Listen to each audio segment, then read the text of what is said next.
Good afternoon, everybody. Let's find our seats. Sorry, our pastor was pastoring. Welcome to Lunch with a Leader here in the chapel at True North. Thank you guys for being so patient with us and finding your way across all of our construction. We have moved out of that building and so grateful to some of our North Cobb friends here who have let us move in over there on Sundays. Thank you to them. We have an awesome community. Speaking of awesome community, I want to recognize Andy and his team from Chick-fil-A who poured so much in, provided lunch for us today. I love to ask this every month, and especially this month, just because things are a little different. Do we have today's your very first Lunch with the Leader that you've ever attended? Anybody in the room? Wow, welcome. 1, 2, 3, 4, 5. Welcome. We're so glad to have you guys here. And especially for those of you, our mission sort of Lunch with a Leader, our plan for what we wanted it to be and what it has become is just an opportunity for us to get to pour into the leaders of our community, to encourage you, to challenge you, maybe to equip you with some new sort of vision and some new ideas behind maybe some of the problems that you face in your organizations. And so what we do is we take the life of a leader from Scripture and we sort of chart through the goods and the bads and the things they did well, the things they didn't do so well, so that we can learn from them. And so Mike will be having a special guest come up a little bit later today. But right now, as we get kicked off, we'd love to give you this question to talk about at your tables. I want you to talk about what is your best definition of vision. Now, we're not talking about glasses. We're not talking about eyesight. What is your best definition as a leader of vision? Go ahead and talk about that for a couple minutes, and then Mike will be up to get us going.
Well, good afternoon, everybody. For those of you I've never met before, I'm Mike, and it's an honor to welcome you here to North Star.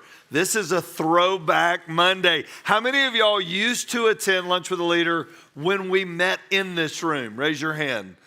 Good number of you. That's great. Good news is we added a lot of people, and so we had to move down the hill. But due to all the construction, we moved back up here for today. So we are so glad you're here. Thanks for your understanding on parking and all the things going on outside and for making that super smooth. Let me hear some of your feedback. What's a good definition of vision? Maybe something you heard somebody say at your table. You're like, man, that was good. Anybody got some good feedback from their table? Nate, listen, preachers always have something to say, whether it's good or not. I don't know. What we got, Nate? So most of us at least have Yep. lack of vision. So, but when you look at the actual word vision used there, it literally means a word from the Lord. Do we have a word from the Lord? Because the word from the Lord will paint that picture of where we need to go, of what it looks like, but it has to be from Him, from a biblical standpoint. Yeah, so ultimately, vision is a word from the Lord. You heard Mike Lynch say that, not Nate Galloway. All right, thank you. Thank you, Nate. That's really good, though, because it is, and that's ultimately what we're going to get to today, it is a word from the Lord for others. I heard a great leader named Ray Johnston say this: you have shared vision and shared vision. Shared vision is when I'm giving you vision. Shared vision is when we all do it together. And usually a word from the Lord leads to people doing it together. Really good. Who else? What's the definition you heard? The ability to look out in the future and see things the way you want them to be. The ability to look out into the future and see things the way you want them to be. In fact, in the room today, we have Mayor Alligood from Ackworth and Mayor Easterling from Kennesaw. Mayor Easterling, would you two guys stand real quick? All right, I want them to stand, and I want to ask all of you a question. How many of you lived in Kennesaw and Ackworth in the 1990s? Raise your hand. How many of you would agree Kennesaw and Ackworth do not look like today what they looked like in the 1990s? How many of y'all will go, if they did, I would not live here anymore? Raise your hand. You know why? Vision. Vision. Would y'all give these two men a great round of applause? Vision. Every time I sit at a restaurant, so funny, last week I sat in downtown Kennesaw with a group of people from all over. Other weeks I'm sitting in downtown Ackworth at a restaurant with a group of people from all over, and I always tell the story of what it used to look like. And it doesn't look like that anymore because of vision. Very good. Who else? Anybody else? Vision from your tables? Yes, Steve. I have one sports analogy. Oh, that works here. All right, go ahead. A sports analogy. What we got? It's not baseball, it's hockey. But Wayne Gretzky, what made him so great was skating to where the puck's going to be, not where it was. Yep. Skating to where the puck's going to be. Great vision carriers skate to where the puck's going to be, not where it is. That's so good. Well, we sit in this room today. This came from an idea, but I think it fits really well today. I'm going to invite Andy Duncan to come up and join me on stage. Would y'all welcome Andy Duncan for Chick-fil-A up? Thank you, brother. Nothing like a last-minute call to the stage. Here we go. Call to the bullpen. I remember Andy in November of 2017 throwing an idea to you of what this lunch could look like if we could gather some business leaders, teach scripture, and we did a trial run with 20 people in this room. Literally, Mayor was in here, Brian, I think, was in here. We had a little group of people sitting right here in the front. And we did exactly what we're doing pretty much today for 20 people. What made you go? Because you said, I remember inviting you, and you're like, I'll do the first lunch. I'll be glad to cover the first lunch. That is what you said. So, that is what you said. So I remember it at least. All right, and then I remember, so here's the thing. Never offer something free to a pastor or a church, all right? And so you need to be careful of. But I remember after the event, you called me back and you said, if that's what it's going to do, then I'll do all of them. What was it about this concept that you said, I'm willing to invest into that concept to help other people? Tell me a little bit about that. What was about the vision of this idea that grabbed you? Are we on? This is Steph's mic. You should be good. Nope. There we go. The first thing that got my attention was that Mike Lynch had an idea. And no, I mean that in a good way. His ideas usually go really well. But this doesn't happen without the heart of Mike Lynch, What you're seeing is a direct result of Mike and how he loves this community. It's not about a chicken sandwich. It's about you guys and this community and what it means to him. We all know that. Like, I'm not sharing an idea here that's new to anyone. It is Mike Lynch wanted this to happen, and we see what it's grown to. And that's an easy decision for me. Our team would probably tell you, excuse me, this is my favorite event of the month. Like, I love this day. I get so energized by waking up knowing this is happening today. And it's really you guys and Mike who have pulled this off and made it happen. And we're just grateful at Chick-fil-A to be just a small part of this.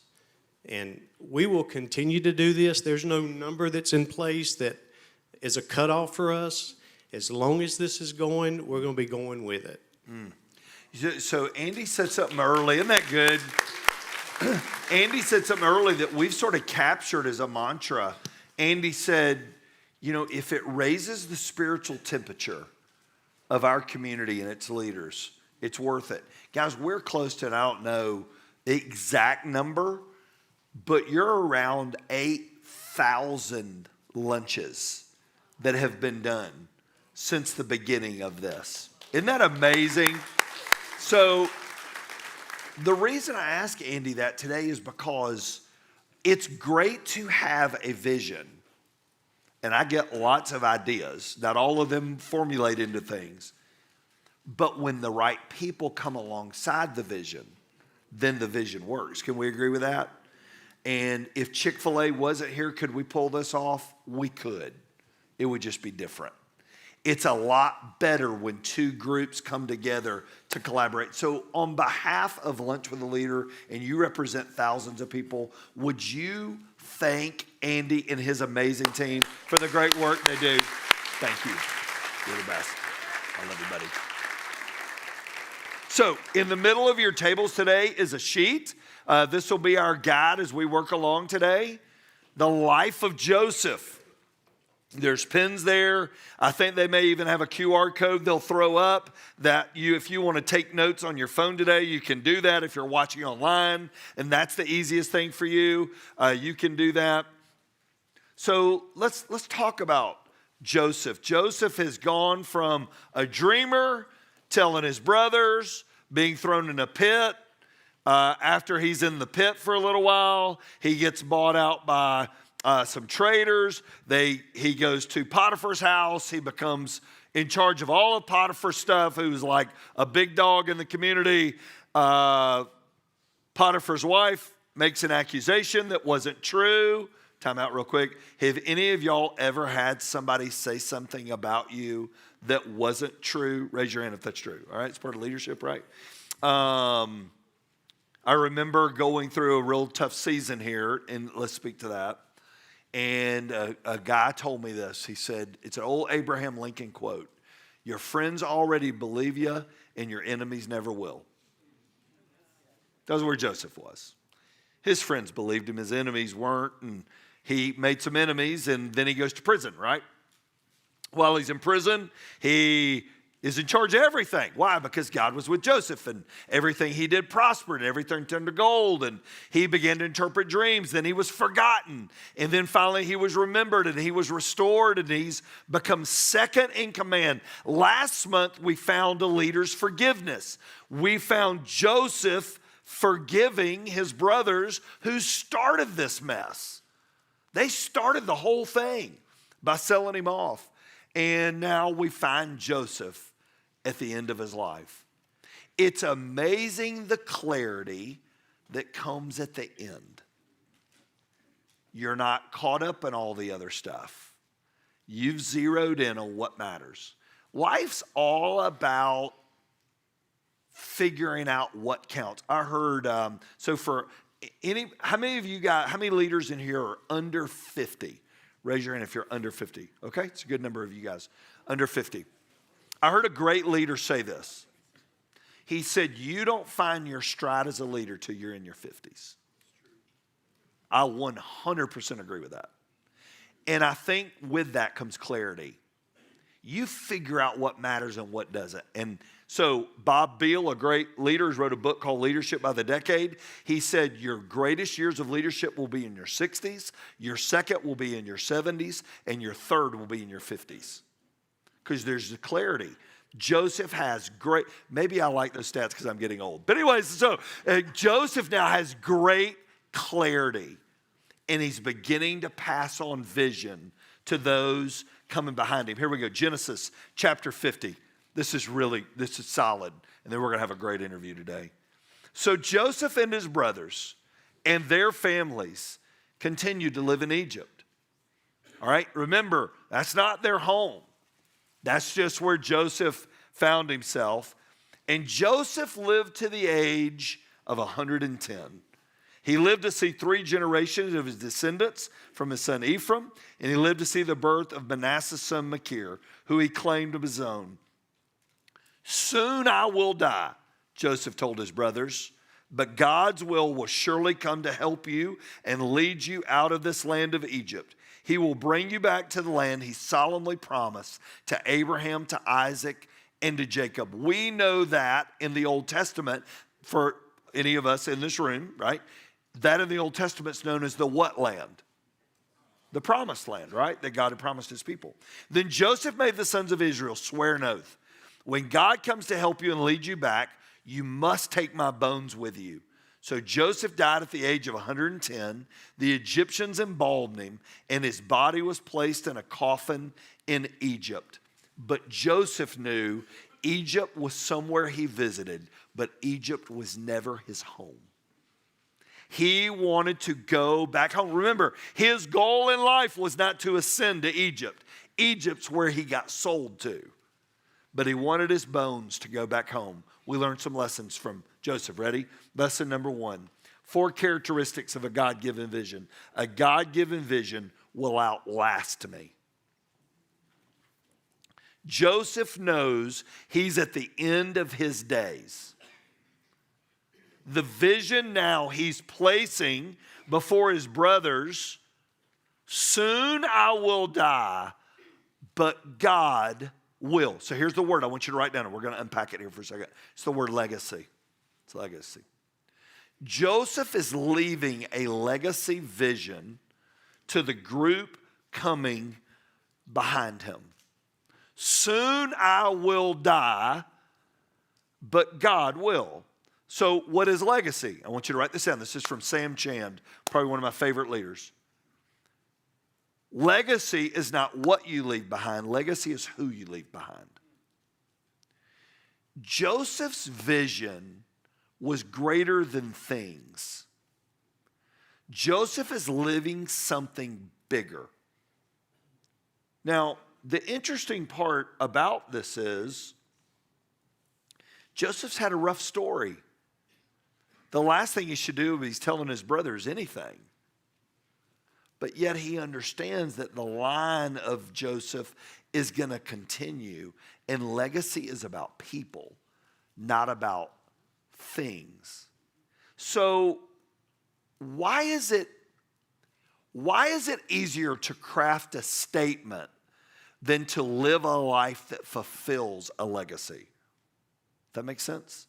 Why is it easier for me to just give you a statement about what vision is than to talk about the life that's got to match that?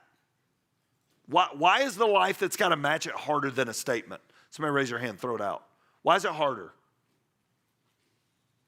It's easy to have a vision. It's harder for a vision to have you. Hello. It's easy to have a vision, but it's hard for a vision to have you. Because when it has you, it's a conviction, right? That's really good, Brian. Norman?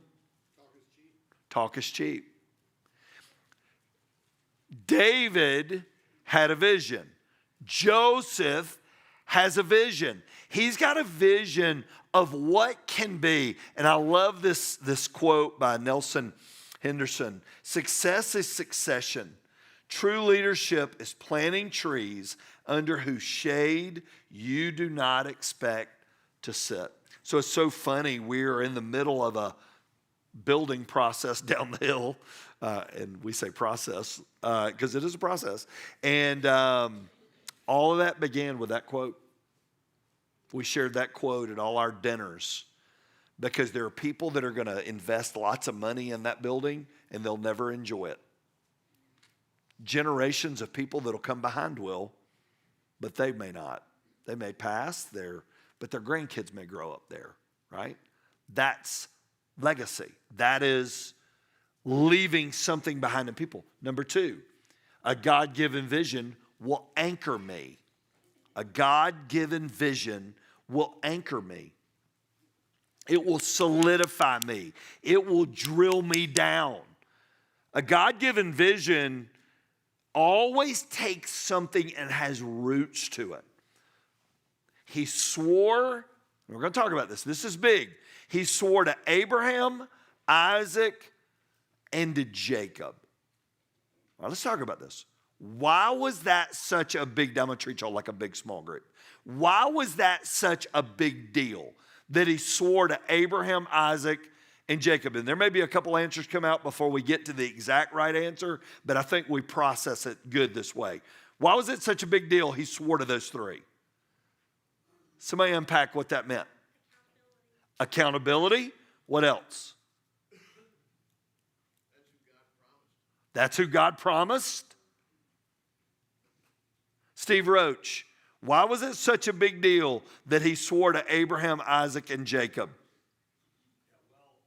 Obviously that was the vision that he gave to Abraham when Abraham had nothing. Actually, Abram, he didn't have a name, right? So his name was changed. But he didn't have anything. He just said, just go to a land I'm going to show you, and we'll figure it out from there, right? So to speak. So it was all the promises of God continue to unfold, and as he's dying, last breath is, you're going to make it to the promised land. You're going to get there. He said, but where was that from? He anchored it into God's promises. So same is true for us. If it goes against what God has said in his word, it's just going to fail. So anchor it to what God's already said. I want you to write that down. Anchor it to God's promises. See, remember, this isn't a leadership class. This is spiritual leadership. This is different. We're not just going and buying a leadership book and going, okay, what's trendy in 2025? We're going back to the things that God has said all along the way. These things matter to me. What happens if we attach a vision and it's not attached to God's promises? It will fail. Why will it fail? Because God directs our steps.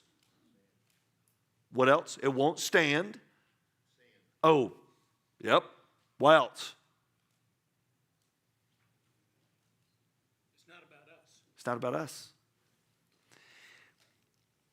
What you're going to find, and this sort of flows into the next point too, but what you're going to find, a truly God-given vision will benefit you the least as the leader, and it will benefit others the most.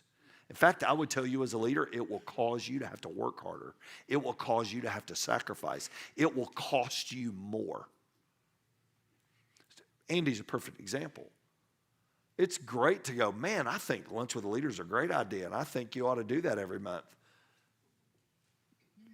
Buying into that vision cost him. But there's a blessing attached. It benefits others, right? David did this with his generation. Joseph did this with his generation. I love this passage by this little quote from Crawford Loritz. The Bible is not a menu for choosing what fits your vision. It's the map that shapes it. Anchor to God's promises. You can take them to the bank. They have been true for thousands of years, and they're going to be true now. Number 3, a God-given vision will require God's help.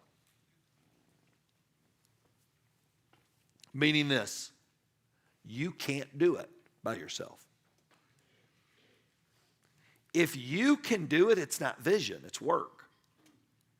Here's vision. Here's where you are. Here's the picture, as Mayor Alligood said, of the preferred future. And what is in the gap between where you are and the preferred future? What's in here? Work. What else? Obstacles. What else? Unknowns. Sacrifice. Faith. Failures. This is why most people never leave here. There's a lot in between. Is there any fear in here? What's there fear of? Unknowns, failure. I don't want to fail. I don't want to screw up. I don't want that to be my legacy. So here's what you find out about. I want everybody to get this. This is when we were honing in on this. I don't want you to miss this. In this gap, you find out about you. Because that gap will be filled with two words. And I want you to write these two words down. Anxiety or trust. One of the two. Anxiety or trust. Steve Cuss, in his great book, Leadership Anxiety, which a lot of you have gone through in leadership classes with us, he would tell you anxiousness is always caused from what I know and what I don't know, and anxiety lives in that gap. But if you trust in God's promises, trust lives in that gap. God's called me to do this. It's bigger than me. I can't do it. And God says, well, congratulations. That's where I get involved. And he begins to do things. I'm telling you guys, that's why we can quote great things that we've seen people do, because they stepped in the gap and they went, God, you know something I don't, but I trust you. I trust you. A God-given vision always requires God's help. And look at what he said to his brothers. God will surely come to what? Help you. God's got you. Is it terrifying? Yes. Are you nervous? Yes. Are you worried? Yes. Is it going to be okay? Yes. People have asked me, how do y'all feel about moving to North Cobb High School? And when we were there before, it was probably 8 staff and a couple hundred people. How do you feel about moving people now? And I don't know what everybody expects my answer to be. My answer is every time, I am thinking terrified. That is how I feel. But God's got it. I think it's going to be okay. And I've answered that way every time. Why? Because I am terrified and I know it's going to be okay. That's living in the gap. Does that make sense to everybody? That's living in the gap. I'm nervous as all get out. What are you going to do if the building doesn't get done on time? Great question. You got any ideas? I don't know. I mean, we'll figure it out. We live it in the gap. I trust God's got it. Look at this great quote that's down there. Attempt something so great for God that it's doomed to fail unless God's in it. I believe God's waiting on people to attempt greater things. I believe God can do more if we believe he can do more. Number 4, a God-given vision, and this is the truth, will test you. It'll test you. God will visit you, and he's going to bring you up out of that land. Now, we know the end of the story becomes there arose a generation who knew not the name of Joseph, and the people turned on the Israelites, and they became what? Slaves. A great vision is going to test you. It's going to test your mettle. It's going to test your trust. It's going to test your fortitude. It's going to test whether you're willing to quit. I don't believe the greatest leaders are the smartest people. So I've done my podcast now. I'm 237 episodes in, interviewed literally some of the most well-known leaders in the world. I don't think any of them are the smartest. A few of them are really smart. You know what I think they are? People that refuse to quit. I think they're just people that stuck it out longer. They used to outlive people. Sort of the Survivor. How many of you are Survivor fans in here? Raise your hand if you watch Survivor. Outwit, outplay, out what? Last. I think that's so much of leadership. So here's what I want you to talk about at your table. Here's the question. What are some things that make you know a vision is from the Lord? I think it's a question I get a lot. How do I know this vision is from the Lord? You got 3 minutes at your table, then we're going to have a special guest come up. How do you know a vision is from the Lord? Talk about it at your table.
There's a place for me, and it's heavenly, at the table with the King, and it's the real thing.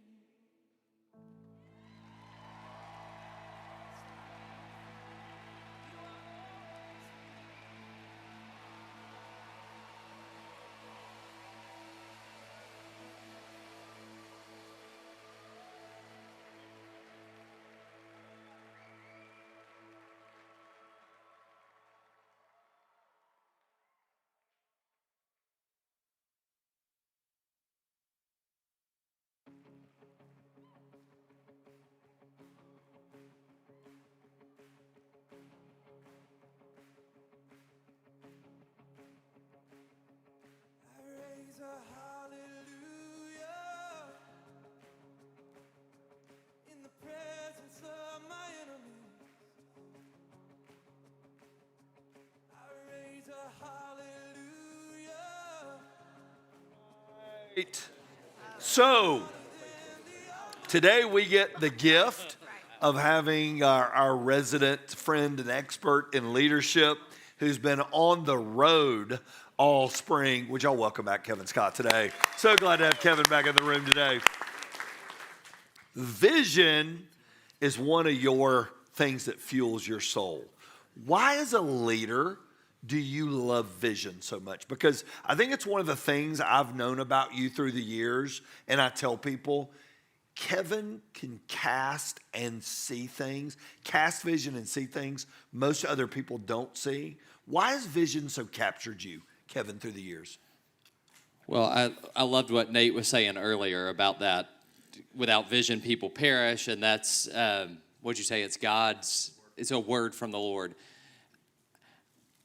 What I find is that when you have vision, people will do things that they didn't even believe were possible before, because you're showing them. I say that vision is really just a preferred future, and so you're showing them a way that in the future things can be better than they are today. And the reality is, a lot of the things we do day to day are not exciting, they're not glamorous, they're not fun. And so it's got to be what's out there that's driving us and getting us through the mundane activities to get to that better future.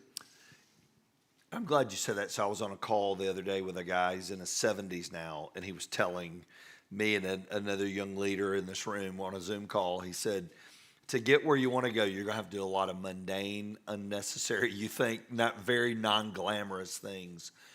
Why does having that vision keep you going when you're going through what you and I call, our friend Randy Gravitt calls, the messy middle? Yeah. How does vision keep us moving through that? Yeah, we may have done this in here before, but I think this is a good reminder. So it's at the end of this season of Lunch with the Leader. So we'll do it. 3 questions. First question, how many of you in this room graduated from high school? Raise your hand. Okay, smart room right here. Here we go. Second question, how many of you, when you were in high school, you took a class you thought was stupid? Raise your hand. Third question, how many of you passed the class you thought was stupid? Some of you heard us do this before, but everyone in here just admitted that you successfully did something that you thought was mundane, unglamorous, or stupid. Yep. But you were willing to do it. And if we ask why, you'd say, because I needed the class to graduate, or I needed a certain GPA or something. And the principle there is basically when the vision or the purpose is clear, the mundane becomes meaningful. And when we have a clear vision, everybody has those stupid things in their job, things you have to do that you don't enjoy. But without the vision, we won't do them otherwise. It's why when somebody decides they want to run a marathon, they're willing to do all the things it takes to get there. Yep. Without that goal in mind, I don't have that the grit and the willingness to get through those things that are going to be challenging along the way. What makes a vision, Kevin, compelling? Everybody, there's so many people cast vision and it's good. What makes a compelling vision? I think I've evolved on this one because before I would have said what makes a compelling vision is a compelling communicator. And I do think the communicator is part of it, but Brian, you've seen this a lot over the years. There are people who are good communicators who can sell a slick message, but they don't have something burning inside of their soul. And so I think a compelling vision has to start with a burden, and that burden is usually something that ticks you off, something that breaks your heart, or something that you look at and say, this shouldn't be this way. The communication piece is important, but it's got to start with something that you are righteously upset about and say, this shouldn't be the way it is. What's something you've seen that we may all know of? A business, you work with so many businesses. What's something you've seen or you've worked closely with, you're like, this is the picture of what that looks like? Yeah. Oh, I would love to hear some of these because I think there are so many. I'm looking over here at James Albright. I feel like him looking at city government and saying, it can be different. Like we can take these leadership and business principles. He does that so well. So James would be my illustration for that. Good. Congratulations, James. Very good. If you were coaching leaders, what are some steps for them to consider in preparing? Okay, let's just ask this question. How many of y'all go, casting vision is hard for me? And I'm going to be honest, we're in a room of safety here. That is a struggle for me. Raise your hand if you feel that's true for you, okay? A few of us in this room. This is a confession time. It was very hard for me. I would have ideas I wouldn't share.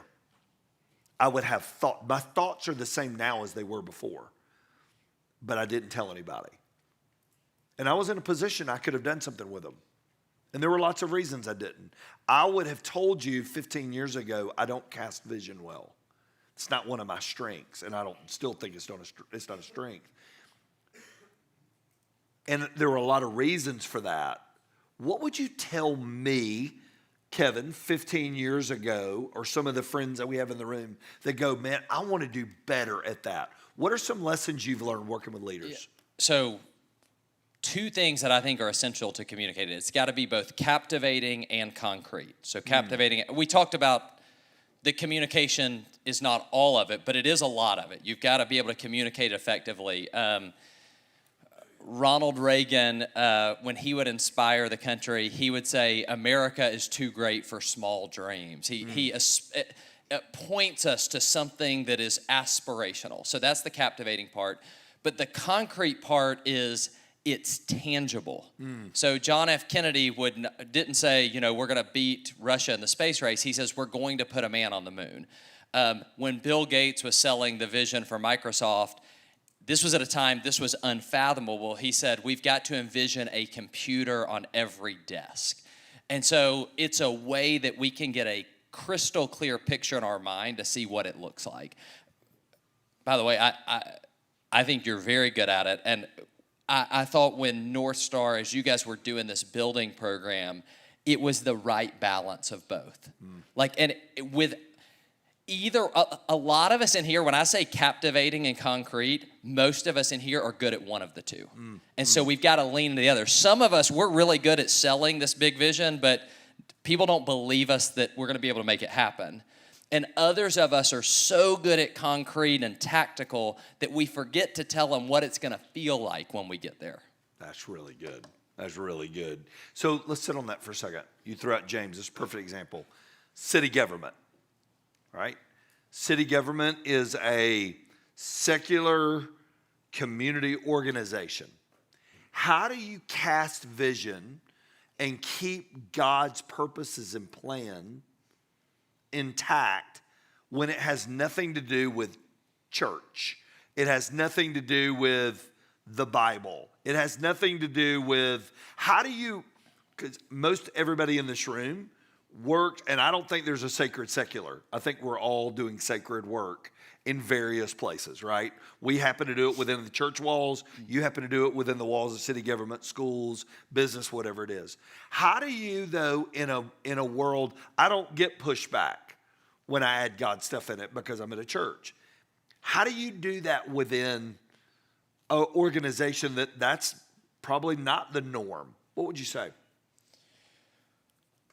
That's tough. I think the first part you talked about, the sacred versus secular, is a good reminder because growing up in church, I felt like so many times we often emphasized, how many of you feel like God has called you to basically full-time ministry, but we never talked about God calling you to be a teacher, or God calling you to be a business person, or God calling you to enter politics. We need good, godly people in politics. We gotta, so we've done that. I think C.S. Lewis said, he said something to the fact of everything is a sacred vocation. So one, I think that's the reminder. Your question of how to do it, I think it depends on the context, because at Chick-fil-A, even though it's a business, you're probably going to be able to talk about what God's told you to do and get away with it. And some of us may be in context. I was speaking at a conference. We've taught Eric Blumenthal this here. Eric Blumenthal asked me to speak at a conference for West Coast business leaders. We were in Las Vegas. And in one of my slides, I had a proverb. Eric had already said, let's do it. I get on the ground there, and the leader there said, you got to take this out. You cannot have this with this audience.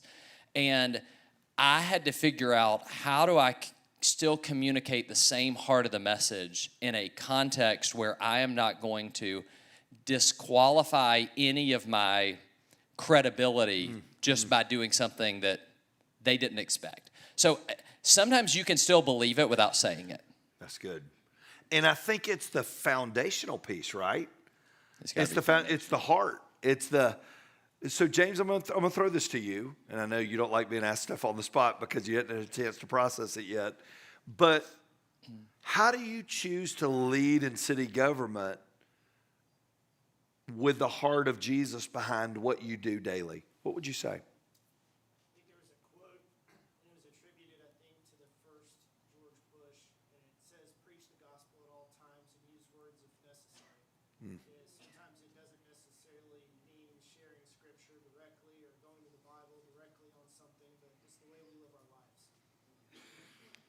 Amen to that.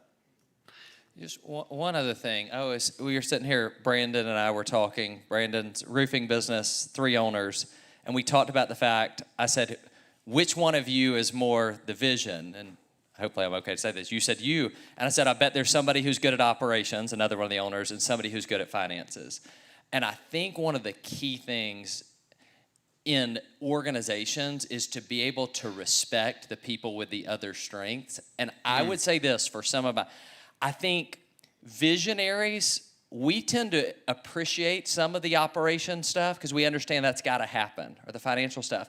Sometimes the how people don't always appreciate the wow people a little bit. I think that's how Andy Stanley said it. I'm giving you some fodder for your next meeting with Stephanie here. But I think it's got to go both ways. Yep. So the vision people can't get upset when somebody asks us the how questions, but on the other side, the other people can't get upset when somebody is selling a vision and you're immediately think that God has sent you there to poke holes in everybody's dream. So you've got to respect both. It's a good word. It was a really good word. Final question. What we read today was a personal thing, not a corporate thing. Joseph was sharing with his brothers about their family. You work with a lot of people, and Legacy Makers is a big piece of this that we do here at North Star. Are people typically better with vision at home or at work? I'm a lot better with it at work. Let me tell you one of the toughest things is when my wife listens to a podcast I'm on or something, she said, that's interesting. Communication, or you try that at home. So it is for some reason, I don't know for everybody else, but for some reason for me, it is tougher at home. And I remember one of the first Legacy Makers gatherings, Mark Batterson has this cool, they've got like a whole family manifesto and all this kind of stuff. And it's inspiring, but it is challenging. It may not look the same, but I think something that I'm convicted by, and that I think that you model really well and you challenge us on is, if I'm going to be as intentional at work, I really should take that level of intentionality into my home, because you started by talking about legacy, and our greatest legacy will be at home. And so as much as we need to apply this professionally, my challenge is to apply it personally. So a great leader named Daniel Harkavy, who works at probably the top 20 to 30 leaders in the world. He's their personal coach. Daniel Harkavy says this after thousands and thousands and thousands of hours with people that probably make more money in 1 year than all of us pulled together will make. He said, Mike, the one lesson I've learned from them is we spend more time talking about the 5 to 9 than we do the 9 to 5. And he said, here's what I would tell you. If you get the 5 to 9 p.m. right, the 9 to 5 will take care of itself. And he said, most leaders have no plan for what happens 5 to 9. They let it happen. And if they had as much vision from 5 to 9 as they did 9 to 5, they would build a world-class family. So my closing challenge to you today is this. Have a great vision at work. You're all in here because you do. My challenge to you is have an even greater vision for home. There'll be a day, there's a little office at the end of this hallway. Somebody else will sit in that chair. Somebody else is going to sit up here. But I own a chair in my family I hope nobody else ever sits in. And so I remember Ike, who's a friend of so many of us in the room. Ike's great quote, a success is when the people who know you best love you most. And they can't stop talking about you. Part of my life is I do lots of funerals, a lot. And it's so inspiring to sit with a family to hear about someone and they can't stop talking about them to the point you're like, God, I hate I didn't know them better. That's legacy. That's what Joseph is leaving in his family, and that's his challenge to us. Would y'all pray with me? Father, what a gift. What a gift. What a gift your word is, because you recorded these things so we could know them. Thank you. God, today I pray for great vision for our local businesses and schools and government. God, I pray it causes people to want to move here, because when the city flourishes, everything in the community flourishes. But Father, I pray for great homes today. I pray for every leader and who they represent.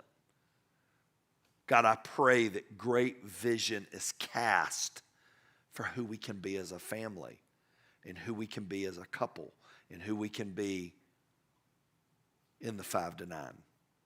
And Father, my prayer is that will be the greatest legacy that we leave. Father, I pray personally that my life gets to impact a lot of lives. But Father, I pray mostly that my life impacts those that have my last name attached the most. And Father, that is my prayer. And we thank you for our time. In Jesus' name, amen. Would y'all join me and thank Kevin again? You're gonna give the announcement, or am I gonna give the announcement? So, due to all the craziness of our parking, this will be our last lunch with a leader of the year. We were supposed to meet again in 2 weeks. It's going to be short notice. That lot will totally be gone. We are the Braves. We're Truist Parking. We can't have day games because Croft's not available. The library's not available. We don't have all our extra parking we normally have. So this will finish the 2024-2025 season of Lunch with a Leader. Great news is we're coming back in August and we'll be in a brand new building. So it'll be awesome. Isn't that exciting? So it'll be great. And as you leave today, if you have not opted in, you guys have the Toolbox QR code up there. If you've already opted into this before, you don't have to scan the QR code. But if you say, man, I love the notes from today, I love to share those with some folks in my organization, you can do that. I want to also remind you, of course, Mike has a podcast. He's got a great one that just came out today. Ladies, especially if you want to check that one out, it's got some great content in it. I want to leave you this quote. This is an Andy Stanley quote. It said, everybody ends up somewhere in life. A few people end up somewhere on purpose. These are the ones with vision. Let's all praise we leave here today that we have the vision that God has for our life. Thank you guys again for being here today. Meet somebody on your way out, and we'll see you soon at North Star.